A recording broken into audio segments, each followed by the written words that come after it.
Support for your public radio station comes from our members and from Labella Associates, dedicated to the pursuit of partnership for more than 40 years, offering services in the development of buildings, infrastructure, environmental, and energy projects. Labella, powered by partnership. LabellaPC.com. From WXXI News, this is Connections. I'm Evan Dawson. Well, our connection this hour was made with an I told you so. Looking around, seeing ICE agents breaking the law on American streets and shooting American citizens, while American warplanes lead another war in the Middle East, with prices remaining high and tariffs eating into the money of average Americans. One group is saying that they tried to warn the American people. Who is that group? It's the Libertarians. Catherine Mangu Ward is the editor-in-chief of Reason, the leading libertarian publication in the country. And writing last week for the New York Times, here was her assessment. Quote, "Libertarians can be annoying with our constant bellyaching about privacy and taxes, our obsession with the First Amendment, and our fear-mongering about jackbooted thugs. But in light of how the past years unfolded, consider cutting your friendly neighborhood libertarians some slack. After all, we did try to warn you. On immigration, speech and trade, Americans are living in a libertarian's nightmare. Masked federal officials are swarming areas far from the border, shooting American citizens, and whisking away children in the name of immigration enforcement. Armed National Guardsmen walk the streets of several cities under the banner of vague emergency mandates to maintain law and order. Legal visa holders are being deported for expressing their opinions on everything from Gaza to Charlie Kirk. Tariffs on China have been set at 10, 20, 54, 145, and 30% in just the past few months. These stories are examples of a terrifying pattern and an undeniable vindication of the long-held libertarian view that the steady growth in the size of the federal government and executive power would lead to precisely this kind of runaway authoritarianism." End quote. But Ward goes on to say that libertarians have really been relegated to the fringes of American politics. Why is that? Instead of growing in status, libertarians are nowhere near their recent high-water mark when former New Mexico Governor Gary Johnson was angling for a spot on the national debate stage, and polls showed many Americans taking the libertarian movement more seriously. So what's going on in this moment? My guest this hour will have a lot to say about these issues. He is the former chair of the Monroe County Libertarian Party, host of the Free Solution podcast. Kevin Wilson, welcome back to the program. Nice to see you. All right, great to see you too. And still a libertarian these days. Still libertarian. Maybe more libertarian than ever, given everything I just read. Yeah. I mean, I don't like saying "I told you so." It brings me no joy to say that. Like, again, we're in a world that, like, there's very clear abuses of executive power happening.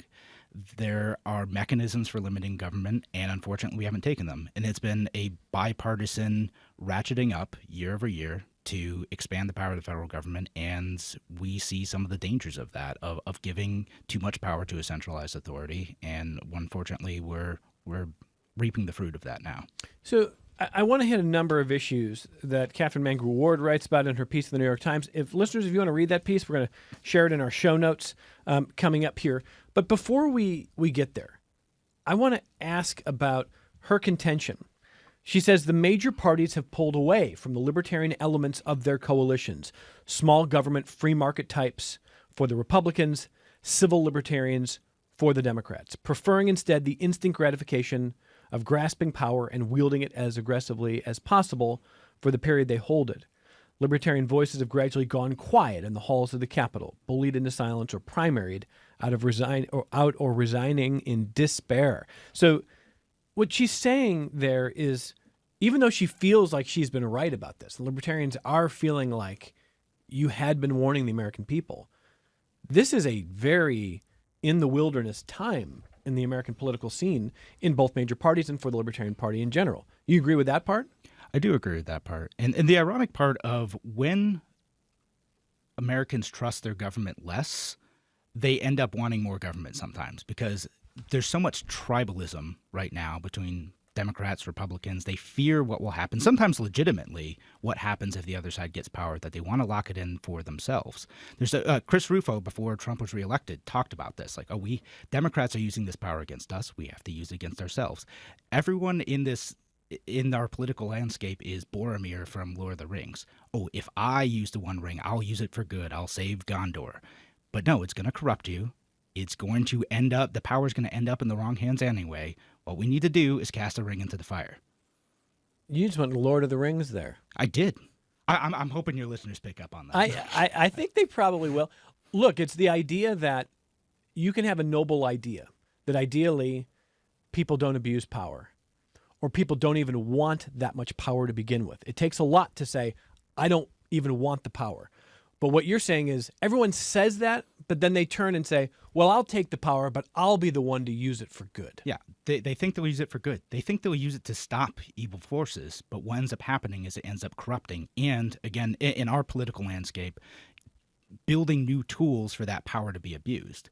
Again, some of the powers that President Trump has been abusing were also abused in the Biden administration. I think I was on this show talking about student loan forgiveness and how the Biden administration really stretched and squinted at some old laws to try to get what they wanted done. Trump's doing the same thing with the tariffs. He's just caring less about it. We have a long precedent of presidents doing this, and the only way to resolve that is for the other branches of government to actually stop it. And actually, I want to back up and say not just the other branches stopping that, because that leaves passivity for everyone listening today, but that's not my message. It's you need to hold other branches of government accountable to make sure that when the executive does illegal, awful, unconstitutional, illiberal things, that there is someone willing to stand up and put a stop to it. This is where I think a number of people will say, okay, you might be diagnosing problems well, but the solution they don't agree with. And here's the grounds for that. Instead of just reducing the power of government in general, why not just ask Congress to do its job? Why not just ask Congress to become the equal branch of government it is supposed to be? And then you will not see all the concentration of power in the executive. I mean, that is part of it, right? Like literally Congress should do its job for stuff. If Congress wants tariffs, then let them pass a law, put their name on something. How about a war? Or a war. Yeah, the war in Iran. Like we can't even get a war power resolution passed right now. Unfortunately, the president can arbitrarily go in, spend billions of dollars, kill many, many people, and take us to war for who knows how long this commitment is going to be, and there's no congressional authority. And the meek response from Congress is like, well, we tried a war resolution and we couldn't get there, and we really should do something about it. But that's not – it's totally backwards anyway. Congress isn't supposed to like, tell wag their finger at the president for going to war. They're supposed to approve it. That's supposed to happen before the president commits our resources, our military, and American lives to adventures overseas. It is interesting, the polling of Americans on what they want from their government. And this is something else that Catherine Mangu-Ward writes about.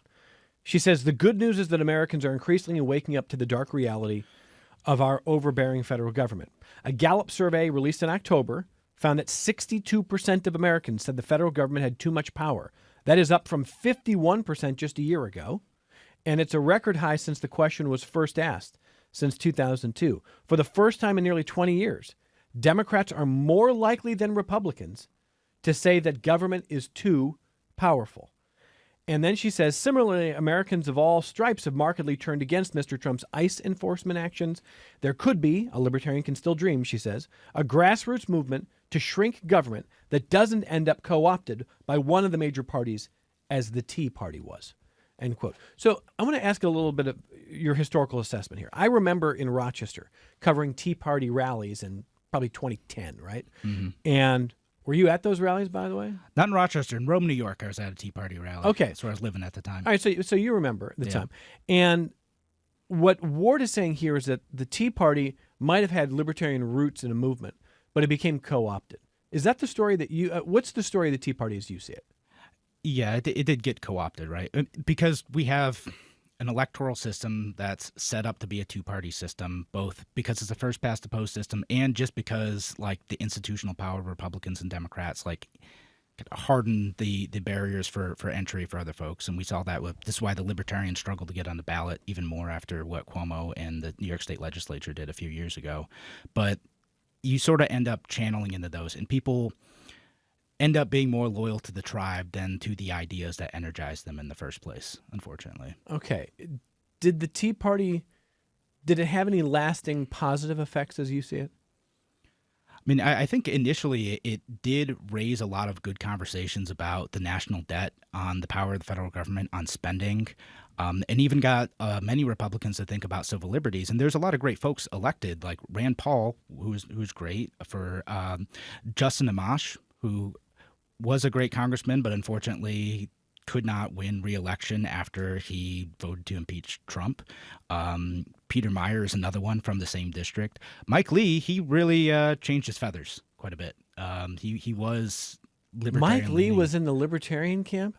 Yeah, he was in the Tea Party camp. He was in the Freedom Caucus camp, and He's he much just, more authoritarian these yeah, days. he really changed, and so did a lot of Republicans. They got in line. Which is unfortunate. Again, this is, I'm just coming of age. This is college, and I'm like, okay, cool. The Republican Party is about like freedom and liberty and responsible spending. This is what I'm all about. And to see how much it's changed in the last 10 years is disheartening. The Republican Party. The Republican Party. Okay. Now, the Democratic Party, they have their own issues, for sure. And I would love to see the liberal side of the Democratic Party make some headway, but unfortunately, there's a lot of illiberal voices in the Democratic Party too who see the same thing. They see the rise of fascism or proto-fascism in the Trump movement, and they think, well, we have to do whatever it takes to stop it. And so there's a bit of illiberalism happening on the Democratic side because of fear. So the mirror image of what's happening on the Republican side. All right, let me grab our first phone call. This is Adam in Wayne County. Hey, Adam, go ahead. Adam, are you there? Hey, yes, I am here. Yep. Sorry. Yeah, so I always have a base policy, per se, when it comes to these libertarian-leaning folks that claim to be, oh, we're so grassroots, we're third party. Well, you just waste your vote. And, this isn't a three-party system in America. We have two parties, so people will say pick the lesser of the evil. Well, you're basically wasting your vote, as I said again. But I'd like to offer a little bit of constructive criticism and say that you could be for issues, but you can't really push them forward until you get someone in power. So why waste your time on Larry Green with an E, or what is Larry it? Sharp. Larry Sharp with an E. Larry Sharp with an E. Yes, I'm Close. sorry. So I remember listening to this guy on your show before, Evan, and Sure. he's great.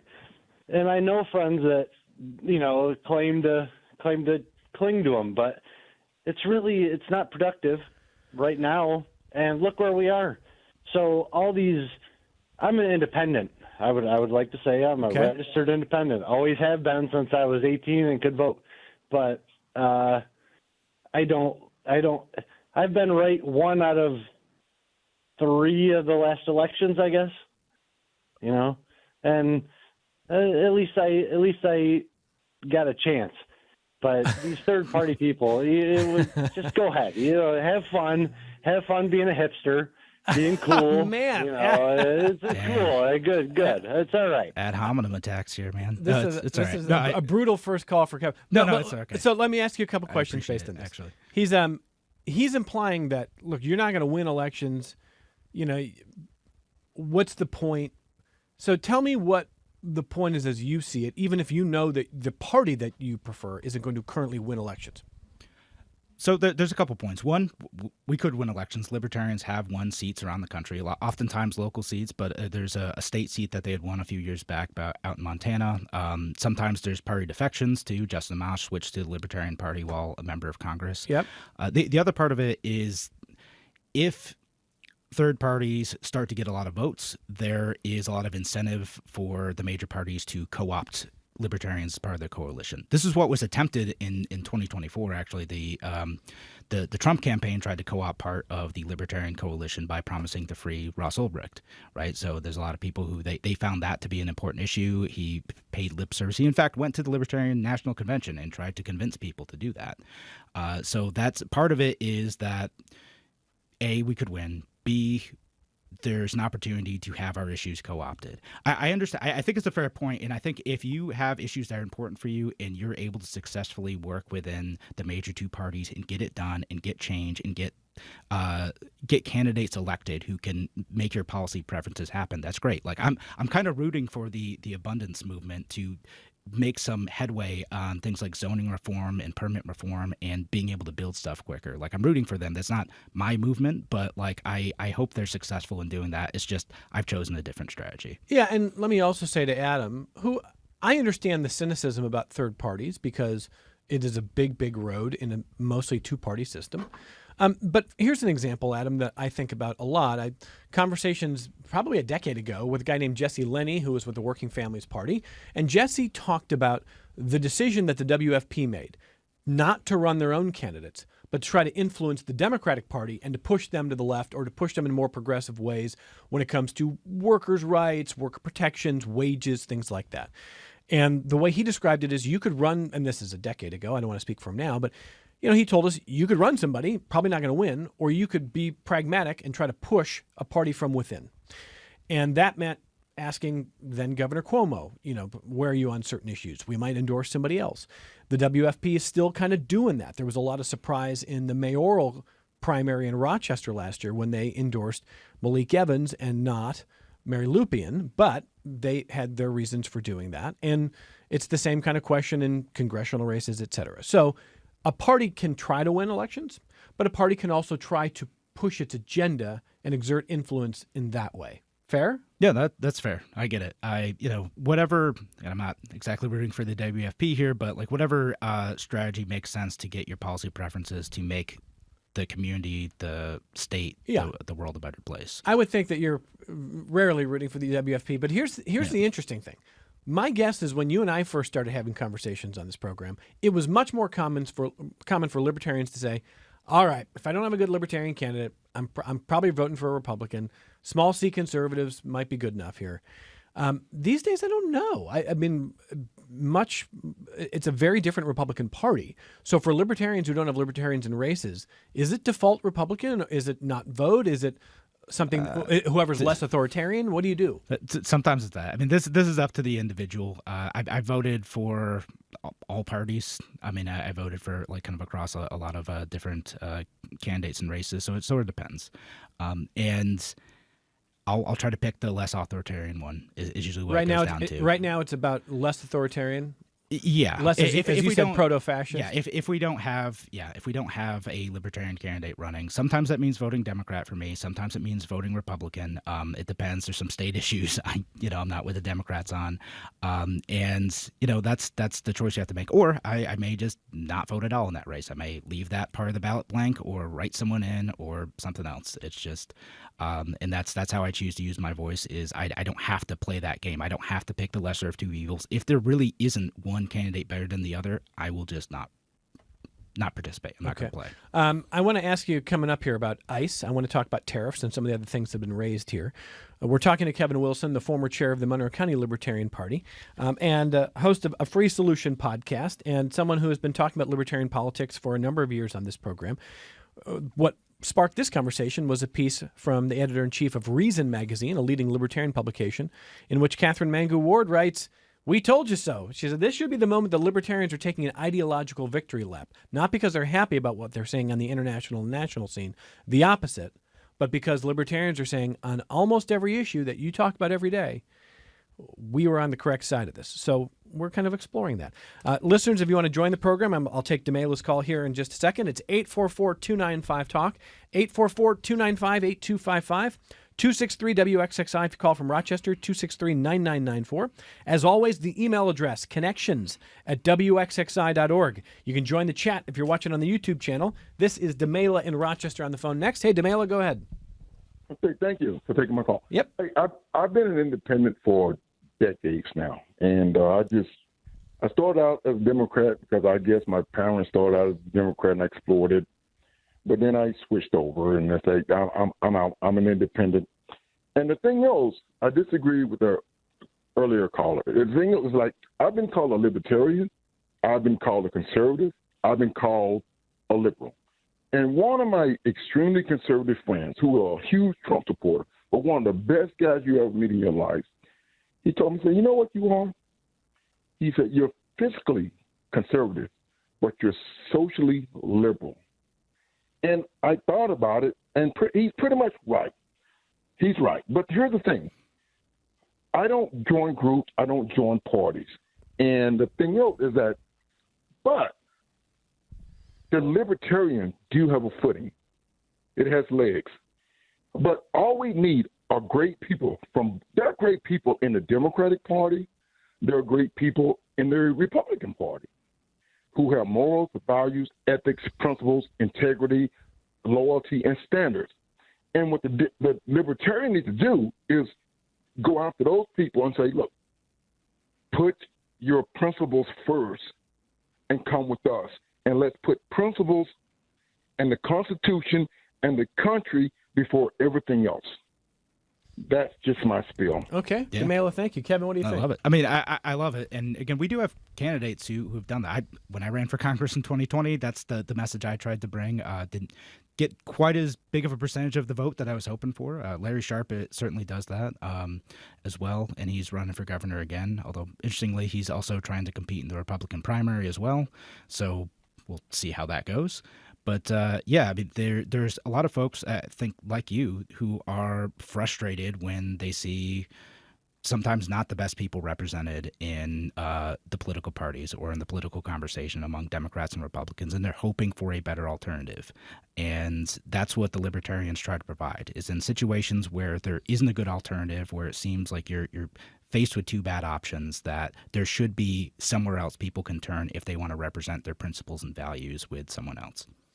Demela, thank you very much for that. Let me get some emails that have come in here. Rebecca in Rochester says, please stop, sir. The last 10 years, Republicans have never been the party of responsible spending. Remember when Republicans gave us a federal government surplus? Oh, no, that's right. That was the Democrats under Clinton in the 90s.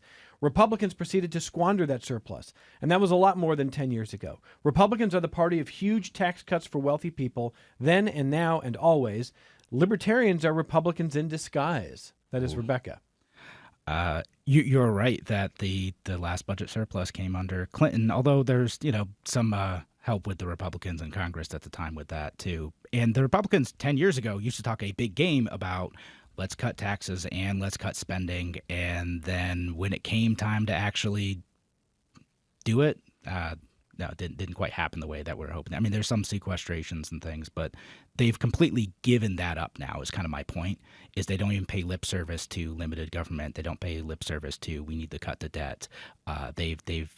Trump talks about it. He said that tariffs were going to eliminate the deficit and might even cut into the debt.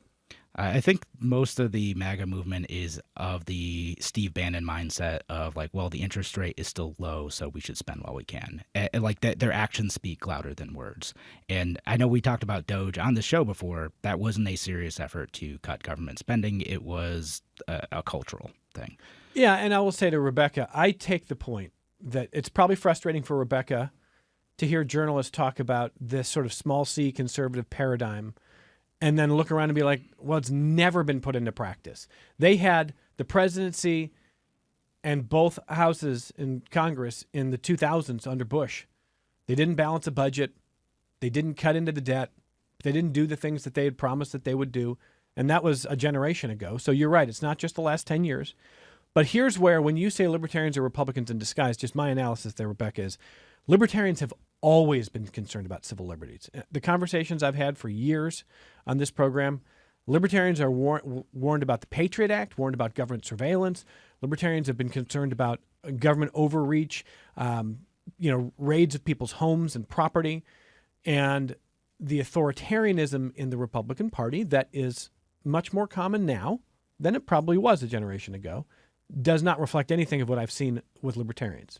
That I'm not doing lips, or I'm not doing PR for the Libertarian Party. I'm trying to draw, I think, consistent ideological distinctions. So I think Rebecca's criticism is fair, but only in so much as the size of government, taxation, et cetera. What do you think? Yeah, and to be fair, there are some folks who call themselves libertarians who end up kind of just being Republicans. They vote Republican every time. But, I'd say, like, the Republicans also accuse us of being, Democrats in disguise as well. because we do care about the civil liberties, we do care about criminal justice reform, we do care about the drug war. All these things that Democrats also pay lip service to, but when it comes time to actually making those reforms on things like immigration too, like Obama and Biden had opportunities to make bigger reforms on immigration, and that Democrat Congress is in there as well, and they squandered those opportunities. They could have limited government power. They could have done immigration reform in a way that would have made things clearer and more effective, and limited a future or present's ability to abuse their power and to hurt families and immigrants. And instead, they wasted that opportunity. They did not successfully limit the government's power when they could have. Well, let me go to a phone call from New York City. This is Tom there. Hey, Tom, go ahead. Oh, hey there. Not New York City. It's Newark. Newark City. Well, Newark is a city. Go ahead. Yeah, Tom. and I felt I had to respond because of the last Wayne County caller. Okay. In case, unless I misunderstood him, I took him to say that having a third party is pointless because, well, we know people are so used to the two-party system. But it's interesting that when I'm out here and I listen to the local Trump supporters talk about what they want, it sounds to me like many of them really, truly are libertarians. I mean, they want less government, of course, but they want fiscal responsibility, and they want some social programs available, safety net programs, and they want, their rights end where your rights start, vice versa. I hear that from a lot of people out here, but yet they still are solid Trump supporters for the most part, and I don't really get it. Because I really think that they're almost more libertarian than Republican. Well, Tom, I appreciate that. I mean, some of that probably is just identitarianism is stronger than maybe the average person thinks. Your identity in politics is really strong. It's hard to change people's views on that. So, but I mean, that's one idea. What do you think? Well, that's true, and it feels like a betrayal to go against your tribe, right? That's part of it, and I mean, and then the other part is fear. Like, what if Kamala Harris is worse? What if all of the things I've heard about her bringing communism to America are true, and the only way to stop it is Trump? And I heard so many, even big L libertarians say oh well, it's so bad this time. We got to vote Trump this time, because I've seen people put giant 8-foot signs for our candidates in their lawns, and still at the last minute be like, nope, gonna vote for a Republican or Democrat because they're so afraid of what might happen. And this fear ends up being a race to the bottom. Yeah, some of that is probably, this is just a guess, Tom, some of that is probably decades of the Rush Limbaugh effect. Rush Limbaugh every day telling millions of Americans that Democrats are anti-American, that they're actually communists, that they are there to control your lives in every aspect of it. And that takes root when people listen day after day after day, to the point where even in the future, when the wolf is at the door and you're going, we might have to let the wolf in because what else? That other thing could also be communism. And you're going, well, it's powerful. We're closer to communist China than we've been in decades, thanks to President Trump. So, I mean, yeah, we've kind of really pulled a switcheroo there. But that's how a lot of people act, though. It's out of fear. And again, I had plenty of criticisms of President Kamala Harris, or her campaign rather, and President Biden, and there's a lot of good reasons not to vote for them. But I think those criticisms also applied to Donald Trump and his candidacy and his track record in government as well. And to me, I'm sick of having to choose between two choices I didn't like, and that's why I supported libertarian candidates like Chase Oliver in the last election. After we take our only break, we're going to come back to your phone calls, your emails. Kevin's here. Kevin Wilson's getting a lot of response here. Libertarians, you got people talking at least. How about that? It's great. He's the former chair of the Monroe County Libertarian Party, host of a Free Solution podcast. We're talking about the recent piece in the New York Times from the editor-in-chief of Reason magazine, Catherine Mangu Ward, who said the libertarians have been right about the biggest issues of the Trump era and that they should have been listened to and that they should be listened to going forward. Well, we're talking about what those issues are, and we'll continue with your feedback on the other side here. Support for your public radio station comes from our members and from Mary Cariola Center, supporting residents to become active members of the community from developing life skills to gaining independence. Mary Cariola Center, transforming lives of people with disabilities. More online at marycariola.org. This is Connections. I'm Evan Dawson. Keith in Victor, I think, today. Hello, Keith. Go ahead. Evan, how you doing? Very good. I think the biggest problem isn't the party. It's the need for term limits. Because from the moment they get elected, their main goal is to get reelected. That's it. You get people like Chuck Schumer, who've been in politics the day he graduated Harvard. It's just, you don't get any change when you have the same old people. And if you get a libertarian in and people like them, they're going to keep voting them in. You need to create a political turn or turnover just to get different people with different ideas. Keith, thank you. What do you think, Kevin? Yeah, I mean, I kind of go back and forth on term limits, but I get your point, Keith. It's well taken, and because there's this thing, right? Like, why aren't we doing a lot of votes in Congress right now? Part of it is to protect the members, right? It's so they don't have to put their name on something controversial, and it's a lot easier to just, oh, well, the executive takes care of that. They take care of tariffs, they take care of war, they take care of immigration, and we don't have to put our name on these controversial issues that's going to show up in an attack ad in a few months. And again, I'm not accusing any specific member of Congress of anything, but it is a pattern that many people have observed about Congress and their unwillingness to do as much legislation on stuff, in part because they're trying to protect their reelection status. What do you make of the idea that, well, we need institutional experience, institutional knowledge, and term limits would take that That's away? kind of why I go back and forth on term limits, because I think having institutional experience also does allow you to stand up to executives more effectively.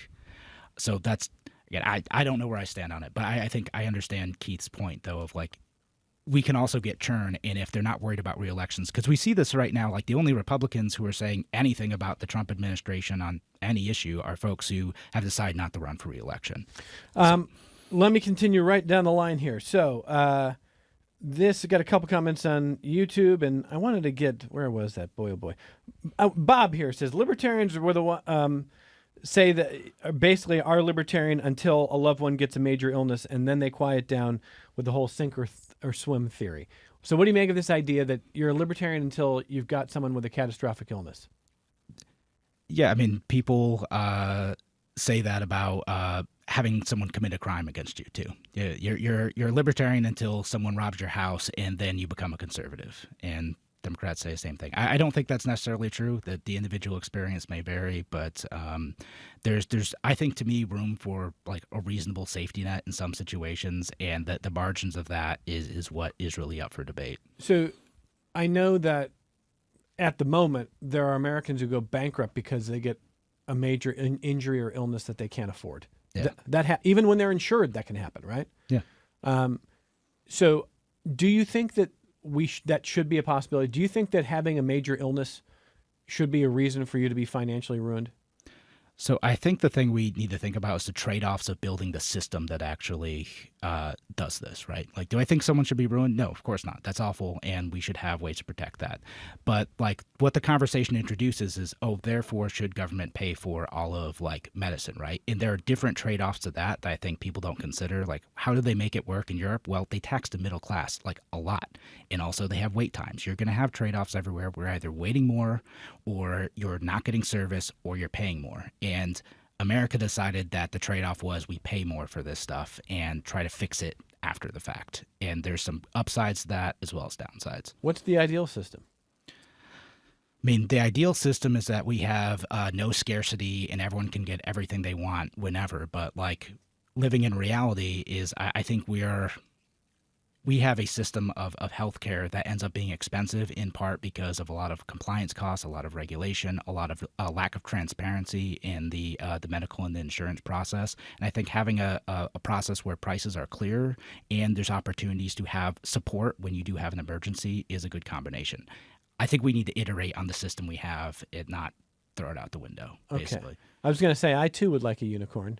Yeah. Every day of my life, but I would live in We'd reality. all love to here. live in Star Trek, and yeah, everything's taken But care I'm of. challenging you not to give me the unicorn answer. Yes. And I think what I hear you saying is no Medicare for all, no single payer. You don't want that. No. You want some version of the current system that provides better support, but also more transparency for everyone involved. Yeah. And again, we start to see interesting and unique ways in which the free market takes care of that with like things like eye surgeries, right? Like there's a lot of that takes place outside of like the health insurance system, and now the prices have gone down. Access is like way better than it was 20 years ago. Or we look at things like pharmaceuticals and we see what Mark Cuban and what he's trying to do in terms of trying to bring access to like medications for a lot of people. I think there's innovative stuff happening in the market that are opportunities to give people more access, because getting more access doesn't always look like government is paying for it. Sometimes it's innovative people thinking about different ways to connect people with medicine and services that we haven't thought of before. Listener on YouTube, viewer on YouTube says, hey, Kamala voters were right about Trump as well, not just libertarians. Fair. You got nothing to add there? Okay. But I don't know. You're not wrong. Yeah, that Donald Trump was bad. Worse than I thought, actually. And I'll admit that. Like I thought it was going to be a lot closer to the first Trump administration. It's been worse than I thought. Rick writes in to say, Evan, my real problem with libertarianism is that it comes across to me as another way to support anarchism, as anything goes philosophy. I would like to understand how libertarianism would address issues that need government attention or intervention, like racial discrimination, environmental dangers, and similar challenges to our collective well-being. That's Rick. Yeah, so I mean, not every libertarian is an anarchist. I'm not an anarchist. I think there's a role for the state to play in a few different situations. And one of those being, like, let's talk about the environment, right? We talk about things like negative externalities. If you are polluting, if you're damaging someone's water, you're damaging someone's health, yeah, there needs to be regulation on that. Again, not every regulation looks like the government is going to ban this industry. Some regulations look like imposing higher costs on industries for doing that. Sometimes it's regulation, but there's different ways of being able to solve that. I mean, there's different things like with crime as well. Like, yeah, if someone is trying to kill someone else or has killed someone else, yeah, there's a role for the government to try to intervene in that situation and to stop people from hurting others. Where I think the thing to keep in mind is that most of us are kind of on the spectrum of liberalism, and it's just a matter of like degree, not whether or not like a government should be doing most things. Well, what you should be doing then, here's Charlie, who says, Evan, libertarians always remind me of that kid who would sit on the side while the rest of us were doing something pretty fun and someone might get hurt. The kid on the side, the libertarian, would sit there with his arms folded and say, I told you so. I wish libertarians would just come out and say exactly what they stand for. I know where I stand on the topics. Libertarians never shut up about what they stand for.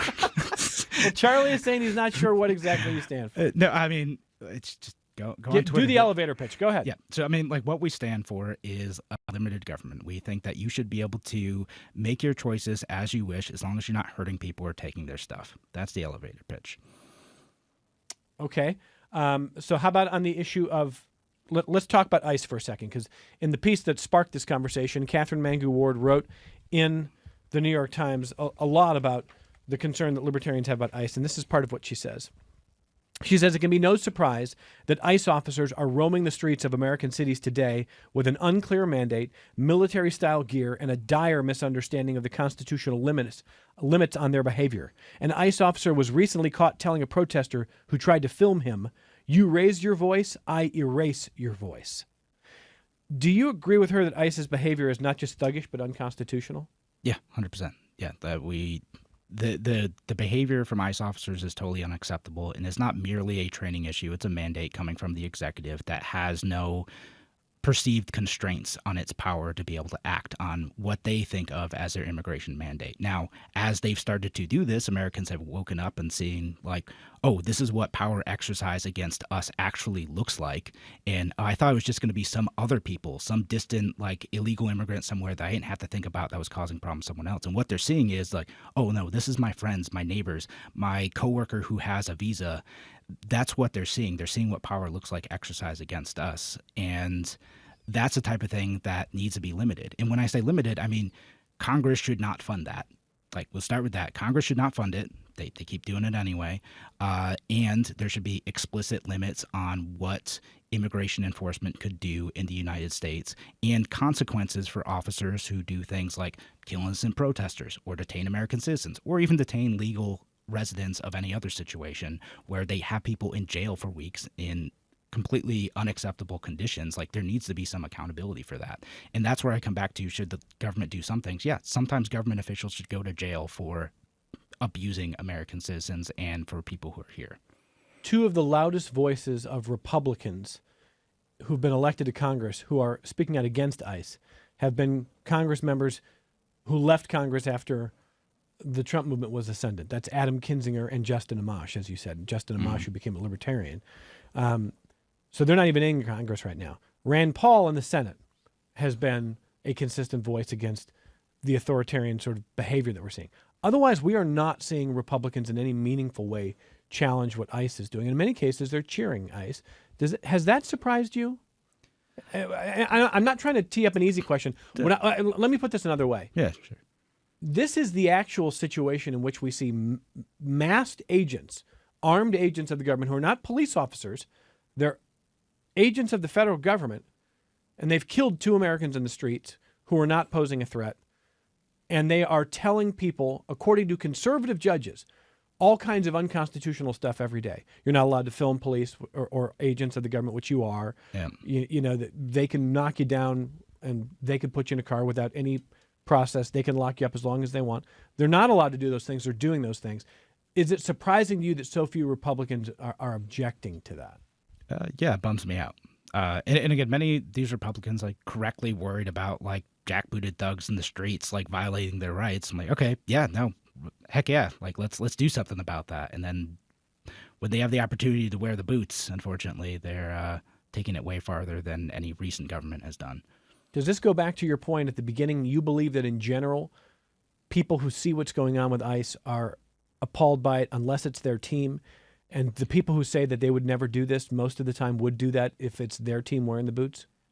Sometimes, yeah. Again, I think the Democrats will forgive a lot of stuff when it's their team wearing the boots as well. And we can talk about some specific examples, but I don't want to lump in all Republicans because there's a lot of Republicans who see this stuff and like, oh, wait, I was talking about how that was bad a few years ago. And they, as much as people tend to be loyal to tribes, they also want to be internally consistent as well. And I think most folks want individual liberty. They don't want to see our government acting like a third world dictatorship, and they want to put an end to it. And what they're hoping is that the Republicans just like snap out of it and like, oh yeah, we've gone too far here. Like, yeah, the immigration like crackdown, sure, but like let's keep it within constitutional bounds. I think that's what everyone's just kind of hoping for, but like you can't just hope for that. You have to hold people accountable when they're not doing anything to fix the problem.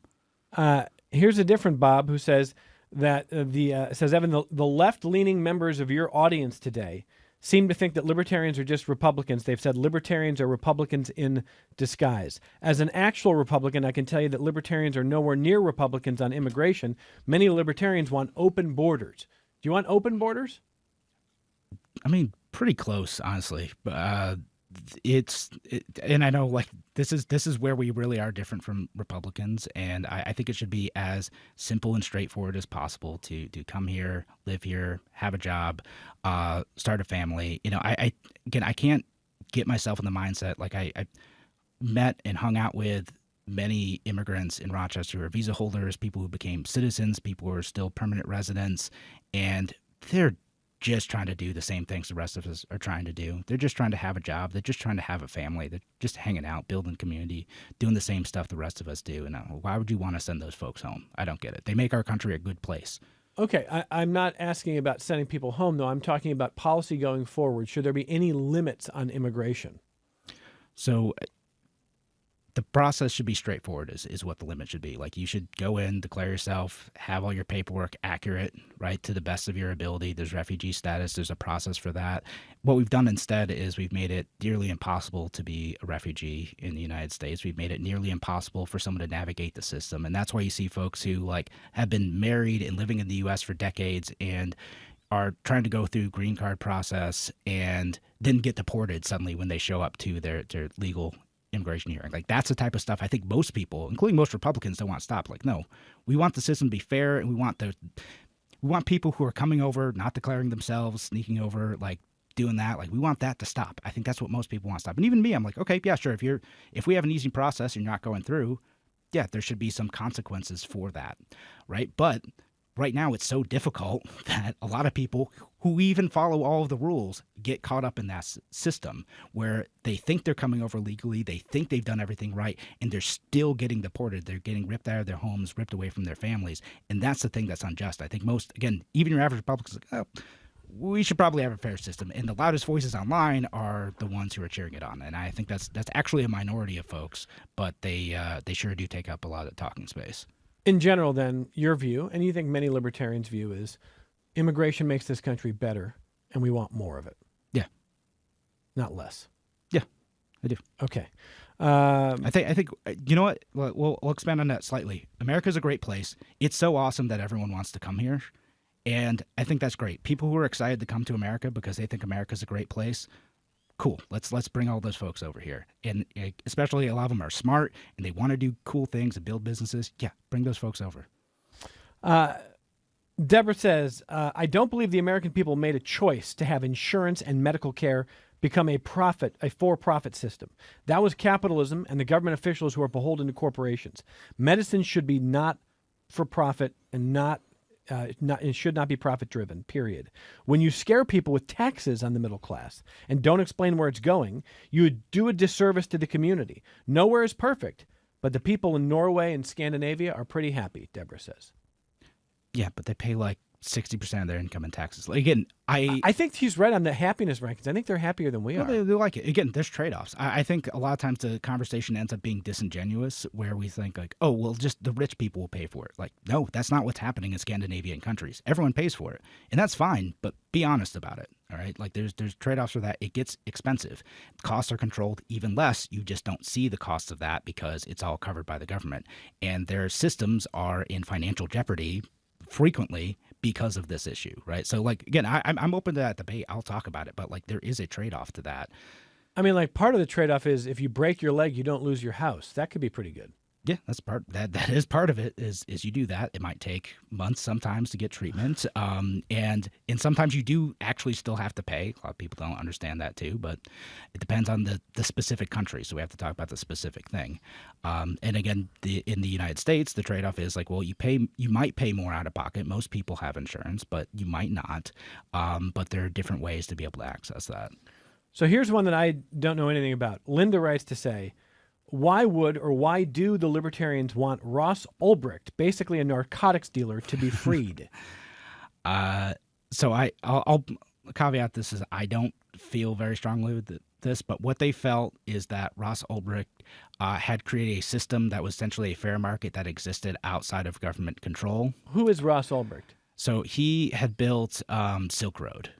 Silk Road was basically an internet marketplace where you could buy anything. So, I mean, sometimes it was just normal stuff, computers, whatever. Sometimes there's trading Bitcoin. Sometimes people would buy heroin.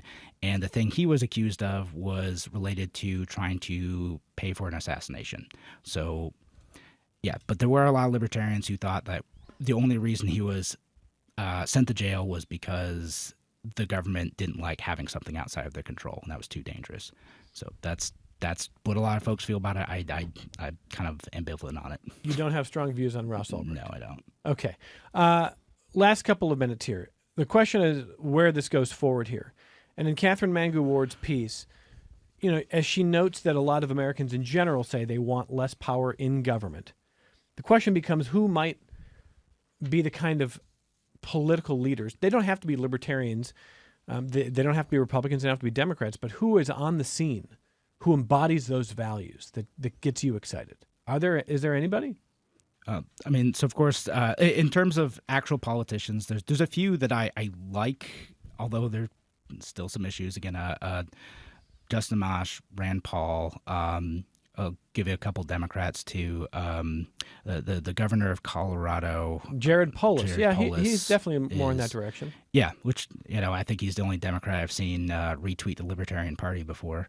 But yeah, so there's a few folks out there, both in the Democratic and Republican Party, who do give me hope. But I think I'm not sitting here waiting for a hero either, right? Like we can't just hope that someone comes in to save us. We can't just hope that like Congress is going to do their job, and we just sit here and wait for that to happen. Like, no, you need to get out and write to your members of Congress about specific legislation to hold the executive branch accountable, like war powers resolutions. Like there's an interesting bill a while ago, I think the Article 1 Act, that required emergencies to sunset after 30 days if a president doesn't declare it. Tariff clawbacks, things like that. Like, we need to start demanding better of our members of Congress, our senators, and at the New York state level to start to think about how do we have liabilities when we're very dependent on the federal government. If the federal government funds a lot of state activities, what does that mean in terms of like how we can operate independently of a federal government that might be rogue or not acting in our best interest? I didn't even get to tariffs, and we're going to get the music here. So 30 seconds or less here. For people who live in small communities who lost their manufacturing, and they see the president say these tariffs are going to onshore more manufacturing back, and that's what we're going to do. What do you say to them? He's lying to you. That's what it is. It's not going to happen. Unfortunately, things are just changing. Like, he's made you a promise that he's not able to keep. So, big thing though, cast a ring into the fire. We don't need all this executive power. Back to the Lord of the Rings. Heck yeah. No, I just read it again recently, so I'm excited about it. But cast it into the fire. We don't need executive power concentrated, and bring power back to the people. Where can people see more of your work or hear more of your work, Kevin Wilson? Follow me on Twitter at Kevin Wilson Rock. I occasionally do podcasts on A Free Solution too. Follow me there. Former chair of the Monroe County Libertarian Party. Come back and talk anytime. I really appreciate it. Love it. Thank you for having me. Thanks very much. More connections coming up in just a moment.